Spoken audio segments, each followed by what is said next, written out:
네, 이곳은 지금 문제의 사건이 벌어졌던 경기 필하모닉 오케스트라가 있는 경기도 문화의 전당인데요. 기억하실 줄 모르겠습니다만 지난 5월이었습니다.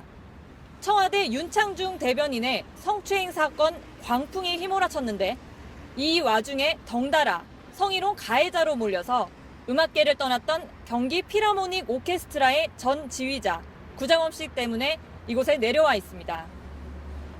구자범 씨 측이 지난달 28일 성희롱을 하지 않았다며 당시 언론들에 대해 명예훼손 혐의로 검찰에 고소장을 제출했기 때문입니다. 당시 첫 보도는 뉴스통신사인 뉴시스가 내보냈는데요. 이런 내용이었습니다.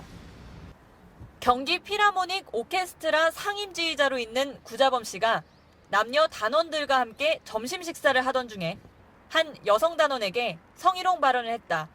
내용인즉 연주회 때 내가 당신의 팬티를 봤는데 하얀색이었다. 이런 내용 등이었습니다. 도저히 지휘자가 입에 담을 수 없는 저질 발언이 공개되자 그야말로 난리가 났었습니다. 마침 일주일 전에 윤창중 대변인 성추행 사건이 터진 터라 유사 사례 찾기에 혈안이 돼 있던 언론들이 가만히 있지를 않았겠죠. 이 지역의 중부일보를 위시해 조선일보, 심지어 한겨레 신문까지 뉴시스의 기사를 그대로 받아 대서특필하기에 이릅니다. 구자범 씨 측의 고소장 제출로 이제 성희롱 발언의 여부가 곧 드러나겠지만 현재로서는 당시 언론 보도들이 엉터리였다는 비판이 제기될 가능성이 높아 보입니다.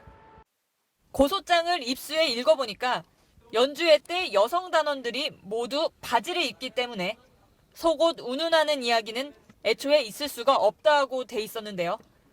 실제로 당시 단원들에게 확인해 보니까 사실이었습니다. 바지를 입는다고 합니다. 이와 관련해 구자범 씨는 일부 단원들이 불성실한 연주 태도로 연주 정지 처분을 받은 단원을 이용하여 벌인 일에 언론들이 무책임하게 노란한 것이라고 주장하고 있습니다. 이와 관련해 고발 뉴스는 동료 단원을 어렵게 만나 당시 상황을 들어볼 수가 있었습니다.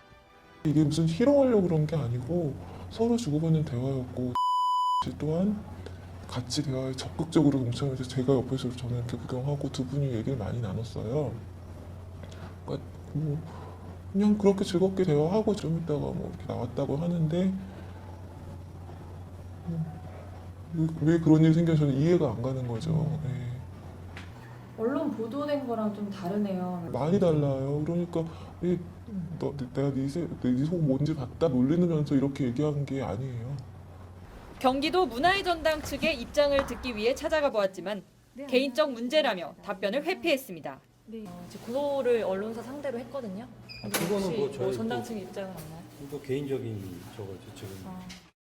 지휘자 구자범 씨의 고소장은 서울중앙지검 형사 2부에 배당이 됐고 안종호 검사의 지휘를 받아 서울 중부경찰서에서 수사가 착수된 것으로 확인됐습니다. 중부서 측은 고소 내용을 근거로 허위 사실을 퍼뜨린 단원들과 그 단원의 제보를 그대로 기사로 작성해 보도한 혐의를 받고 있는 뉴시스와 중부일보 등의 기자들에 대해 조만간 소환 조사에 들어갈 계획입니다. 한편 지휘자 구자범 씨는 연세대 철학과 대학원을 다니다 뒤늦게 유럽으로 음악 유학을 떠나서 10년 만에 한국인으로는 처음으로 독일의 국립 오페라 극장 수석 상임지휘자로 활동하는 등 세계 정상급 음악가로 자리매김한 인물인데요.